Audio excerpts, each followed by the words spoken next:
ایک مرتبہ اللہ کے نبی بازار کا سفر کر رہے ہیں، راستے میں ایک مقابلہ ہو رہا ہے کشتی کا، دنگل. ہم لوگوں کے یہاں پر بھی ہوتے ہیں نا دنگل، کشتی لڑی جاتی ہے، دنگل ہو رہا ہے. دنگل کا بڑا شوق تھا اس زمانے میں، دیکھنے لگے دنگل. اس میں ایک پہلوان تھا جس کا نام تھا رکانہ، اس کو کوئی نہیں ہرا پاتا تھا. جیسے آج کل بھی بہت بڑے بڑے وہ پیدا ہو گئے نا، وہ خلی ولی کا تو ہم نہیں جانتے، ان سے بھی بڑے بڑے پڑے ہوئے ہیں، گھوسے اوسے مکے اکے مارتے. تو اس زمانے میں ایک بہت بڑا پہلوان تھا جس کا نام تھا رکانہ، کو ہارتا ہی نہیں تھا کبھی. تو اس کا مقابلہ چل رہا تھا اور وہ سب کو اٹھا اٹھا کے پٹکتا جا رہا تھا. اللہ کے نبی ایسی دیکھنے کے لیے کھڑے ہو گئے.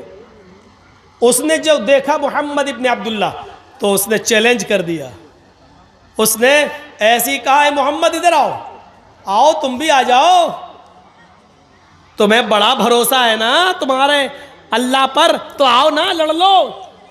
آپ نے کہا رکانہ میں لڑنے نہیں آیا، میں دیکھنے آیا ہوں کہ یہ دنگل کیا ہے. اس نے مسکراتے ہوئے سب لوگوں کے سامنے چیخ کر کہا، آئے محمد اگر تم مجھے اٹھا کر پٹک دو، اگر تم مجھے ہرا دو تو میں اسلام قبول کر لوں گا. جب کہا کہ آ جاؤ لڑ لو تو آپ نے کہا نہیں میں لڑنے نہیں آیا. جب یہ کہا کہ اگر تم مجھے شکست دے دو گے، مجھے ہرا دو گے تو میں اسلام قبول کر لوں گا، تو آپ چلے گئے.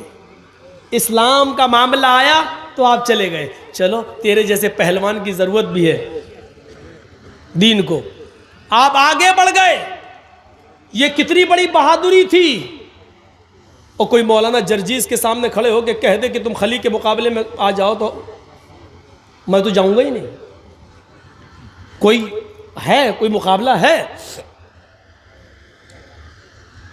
اللہ کے رسول چلے گئے، ہاتھ ملایا، شروع ہو گیا معاملہ. دیکھو رکانہ اپنی بات سے پلٹنا نہیں. ارے زبان ہوتی ہے مرد کی، دے دی دے دی. وہ سوچ رہا تھا کہ یہ تو دبلا پتلا آدمی، ایک جھٹکے میں گرا دوں گا. اس کو کیا معلوم کہ جہاں یہ جاتا ہے رب کی رحمت بھی اس کے ساتھ جاتی ہے، رب کی مدد بھی اس کے ساتھ جاتی ہے. آپ نے ہاتھ ملایا اور کشتی شروع. آپ نے دعا پڑھی، بسم اللہ توکلت علی اللہ ربی و ربک اللہ. زاد المعاد میں پڑھی، علامہ ابن قیم نے یہی نقل کیا. یہ دعا ہے. شروع کرتا ہوں اللہ کے نام سے اور اسی پر مجھے بھروسہ ہے. ربی و ربک اللہ، جو میرا اور تیرا دونوں کا رب ہے. یہ کہہ کر آپ نے کشتی شروع کر دی اور آنن فانن میں یک بیگ آپ نے اس کو ایسا پچھاڑا کہ وہ چاروں خانے چت پڑا ہے. دنگ رہ گئے لوگ. ہیں پتلا دبلا انسان اتنے بڑے پہلوان کو. رکانہ اڑتا اور کہتا ہے میرے ساتھ چیٹنگ ہو گئی ہے. محمد نے ایسے موقع پر مجھے داؤں مارا جب میرا پیر پھسل گیا تھا. میں محمد کے داؤں سے نہیں گرا، اپنے پیر پھسلنے سے میں گر گیا. جو ریفری ہوتا ہے، جج جو ہوتا ہے، جو فیصلہ کرتا ہے کہ کون ہار گیا کون جیت گیا، اس نے کہا نہیں بھائی میں نے تو پیر پھسلتے ہوئے نہیں دیکھا. محمد ابن عبداللہ فرماتے اللہ کے نبی نہیں صاحب، اگر اس کا پیر پھسل گیا تھا تو میں اس کو ایک موقع اور دیتا ہوں. آئے رکانہ، اگر تیرا پیر پھسل گیا اور میرے داؤں سے تو شکست نہیں کھایا تو دوبارہ تو لڑ لے. بہادر ہو تو ایسا اتنے بڑے پہلوان سے کہہ رہا کہ تو دوبارہ لڑ لے. اس نے دوبارہ لڑنا شروع کیا اور آپ نے آنن فانن یکدم اس کو پھر شکست دے دی، اس کو گرا دیا. فیصلہ ہوتا ہے کہ محمد ابن عبداللہ جیت گئے. رکانہ سے کہا گیا اے رکانہ اپنی ہار شکست تسلیم کرتے ہو؟ اس نے کہا ہاں ہار تسلیم کرتا ہوں، لیکن حقیقت یہ کہ میں ہارا نہیں ہوں. کہا پھر کیا بات ہے؟ کہا میں کہوں گا تو تم غلط مانو گے. محمد ابن عبداللہ نے مجھے ایسے موقع پر داؤں مارا کہ میری آنکھ چھپک گئی تھی اور اچانک مجھے کچھ دکھ نہیں رہا تھا. جیسی میری آنکھ چھپکی اور انہوں نے مجھے جو ہے داؤں مار دیا اور میں دیکھ نہیں پایا. ویسے آپ کی مرضی، جج نے کہا نہیں، یہ کشتی تو محمد ابن عبداللہ جیت گئے، لیکن اللہ کے نبی صلی اللہ علیہ وسلم نے فرمایا آئے رکانا، اگر تیری آنکھ چھپک گئی تھی اور میرا داؤں اس وقت تیرے اوپر چلا تو ٹھیک ہے، اس کشتی کو بھی ریجیکٹ کر دیتے ہیں، تو تیسری بار لڑ لے، تیسری بار بھی ہم کشتی لڑ لیتے ہیں، لیکن یہ ہماری اور تمہارے درمیان آخری ہوگی، اس کے بعد آنکھ تمہاری چھپکے یا میری، پیر تمہارا پھسلے یا میرا، اس کو آخری مانا جائے گا اور یہی ہار جیت کا فیصلہ ہوگا۔ کہا ٹھیک ہے، تیسری بار بھی کشتی ہوئی اور آنن فانن اللہ کے نبی نے زیادہ وقت نہیں لگایا اور رکانہ کو اٹھا کر پٹک دیا۔ رکانہ بھرے عام مجمع میں تسلیم کرتا، اب میں ہار گیا ہوں، ایوارڈ کے مستحق محمد ابن عبداللہ ہیں، ایوارڈ لایا جا رہا ہے۔ اس زمانے میں جو ٹرافی دی جاتی تھی جیتنے والے کو، چیمپئن کی، ڈسٹرکٹ چیمپئن کی، وہ ٹرافی بڑی اہمیت رکھتی تھی، وہ ٹرافی محمد ابن عبداللہ کو دی جا رہی ہے، لیجئے۔ اللہ کے نبی فرماتے ہیں آئے رکانہ، تم نے لوگوں کے درمیان یہ وعدہ کیا تھا کہ اگر تم مجھے اٹھا کر پٹک دو گے تو میں اسلام قبول کر لوں گا، مجھے اس ٹرافی کی ضرورت نہیں ہے، بھرے مجمع میں تم کلمہ پڑھو، اشہد ان لا الہ الا اللہ واشہد ان محمدن عبدہ ورسولہ۔ اے رکانہ، تمہارا کلمہ پڑھ لینا ہی میرے لیے سب سے بڑا ایوارڈ ہوگا۔ رکانہ مسکرا کر کہتا ہے اے محمد، ٹرافی اٹھا اور چلتا بن، تو نے مجھے اتنا بڑا سچا کیسے سمجھ لیا تھا؟ ارے میں تو اب تک دھوکے ہی سے جیتتا آیا اور آج بھی دھوکے سے جیتنا چاہتا تھا، لیکن آپ کے آگے میری چلی نہیں ہے۔ میں پہلی مرتبہ آپ نے مجھے اٹھا کر شکست دی، پٹکا، اور میں نے کہا میرا پیر پھسل گیا تھا، قسم ہے مجھے اپنے لات و منات کی، میرا پیر نہیں پھسلا تھا، میں تو جھوٹ بولا تھا۔ اے محمد ابن عبداللہ، دوسری مرتبہ میری آنکھ چھپکی نہیں تھی، وہ بھی جھوٹ تھا، اور میں جانتا تھا کہ آپ تیسری بار لڑیں گے، لیکن تیسری بار میرے پاس کوئی بہانہ نہیں، کیونکہ آپ نے پہلے ہی کہہ دیا تھا کہ یہ ہار و جیت کی آخری شکل ہوگی۔ میں تو ہمیشہ جھوٹ بولتا آیا۔ آئے محمد، ٹرافی لے اور چل، آج میری چیمپئن کا ایوارڈ تو نے لے لیا ہے، لے جاؤ، اگلی سال پھر دیکھیں گے۔ پھر ٹرافی محمد ابن عبداللہ کو دی گئی، اللہ کے رسول نے اس ٹرافی کو اپنے ہاتھ میں لیا، اور جیسے اس ٹرافی کو اپنے ہاتھ میں لیا فرمایا لوگوں رک جاؤ، میں لڑنے نہیں آیا تھا، کشتی لڑنے کا میرا کوئی ارادہ نہیں تھا، یہ الگ بات ہے کہ میں نے رکانہ کو شکست دی، اب جیتا ہوا میں مانا جا رہا ہوں، لیکن لوگوں میں لڑنے نہیں آیا تھا۔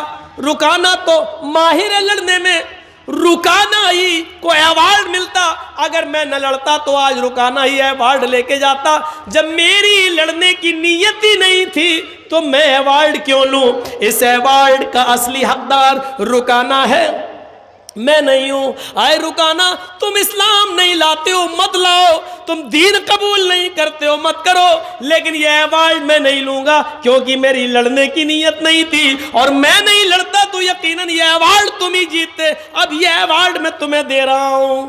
جیسے اللہ کے نبی اس کے قریب گئے اور اس کے ہاتھوں میں ایوارڈ دیا، لو، رکانہ اس ایوارڈ کا ہی بھوکا تھا، اس نے پکڑا اور محمد ابن عبداللہ کو آج اتنے قریب سے دیکھا، ایوارڈ دے رہے ہیں، اتنا بڑا اعزاز، اتنا بڑا ایوارڈ جو بادشاہ کی طرف سے دیا جائے، وہ ایوارڈ محمد ابن عبداللہ مجھے دے رہے ہیں اور کہہ رہے ہیں مجھے اس ایوارڈ کی ضرورت نہیں، اس کے حقدار تم ہو۔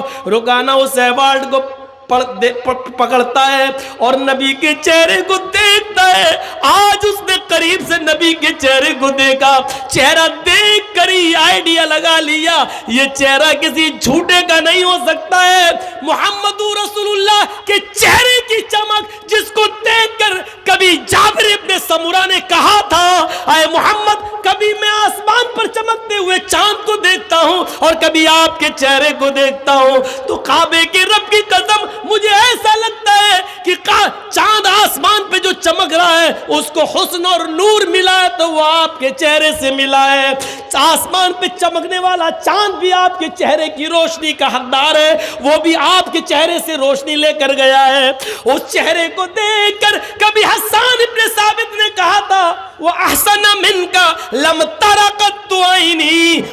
اجمل منک لم تلد النساء.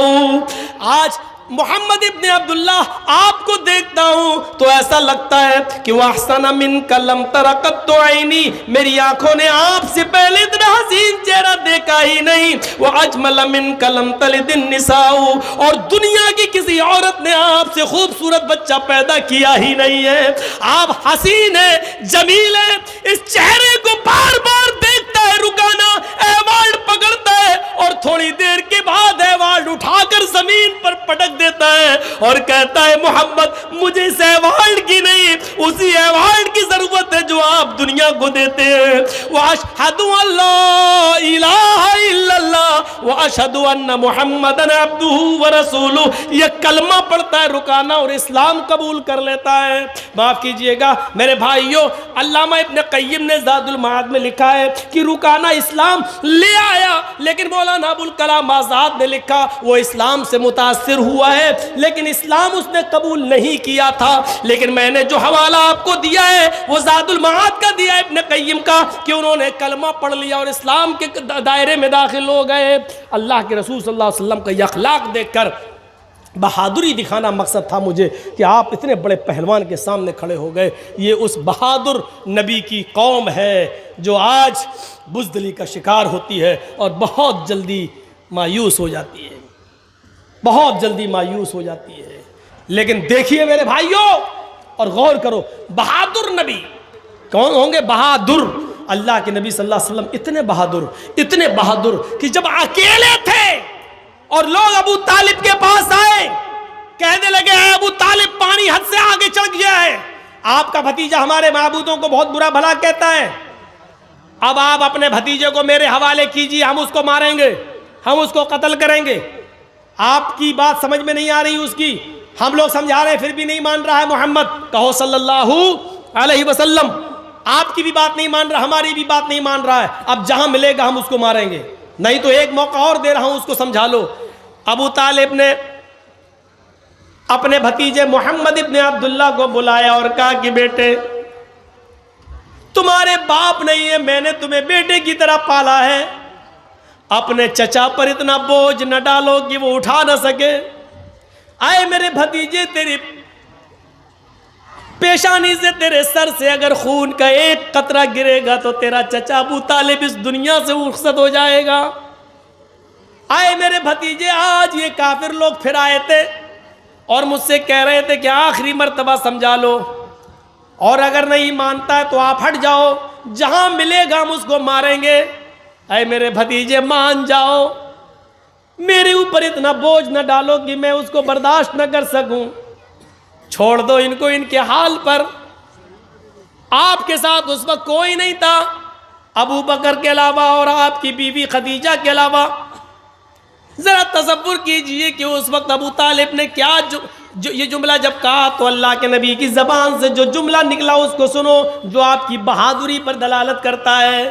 آئے چچا جان, آج کے بعد میں آپ کے اوپر بوجھ نہیں بنوں گا, آپ اپنے آپ کو مجھ سے الگ کرنا چاہتے ہیں تو کر لیجئے, لیکن آپ یہ چاہتے ہیں کہ میں اس دعوت کو دینا چھوڑ دوں جو اللہ نے میرے اوپر فرض کی ہے, جس کو پہنچانا مجھ پر میری ذمہ داری ہے.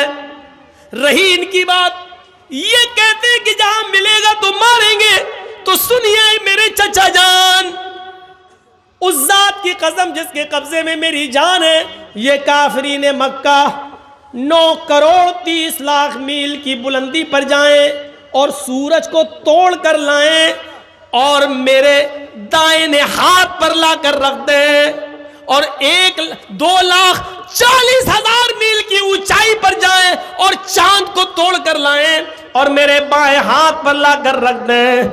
قسم اس ذات کی جس کے قبضے میں میری جان ہے, یہ کافروں کے لیے سورج کا اکھاڑ لانا اور چاند کا توڑ لانا آسان ہے, یہ ایسا کر سکتے ہیں, لیکن میرے لیے یہ آسان نہیں ہے کہ میں دین کی دعوت چھوڑ دوں.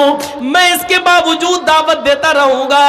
آگے آپ کی مرضی، آپ میری مدد کریں یا نہ کریں، اللہ ہمارا حامی و ناصر ہے۔ یہ کہہ کر اللہ کے نبی صلی اللہ علیہ وسلم رو دیے اور آپ کی آنکھوں میں آنسو آ گئے۔ جب ابو طالب نے یہ جملے سنے، اپنے بھتیجے کی ہمت سنی اور یہ جملے سنے اور اپنے بھتیجے محمد رسول اللہ کی آنکھوں میں آنسو دیکھے تو فوراً سینے سے لگایا اور فرمایا کہ میرے بیٹے، وہ بیٹا ہی کہتے تھے، اے میرے بیٹے جاؤ، تم اللہ کے دین کی طرف بلاتے ہو، توحید کی دعوت دیتے ہو، دیتے رہو، جب تک تمہارا چچا ابو طالب زندہ ہے دیکھتا ہوں کس کی ماں نے کس کو کتنا دودھ پلایا ہے، جو تیری طرف نظر اٹھا کر بھی دیکھ سکے۔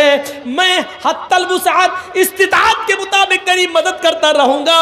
اے میرے بھتیجے جا، میں تیری آنکھ میں آنسو نہیں دیکھ سکتا، اے میرے بیٹے تم جاؤ اور دعوت توحید دو۔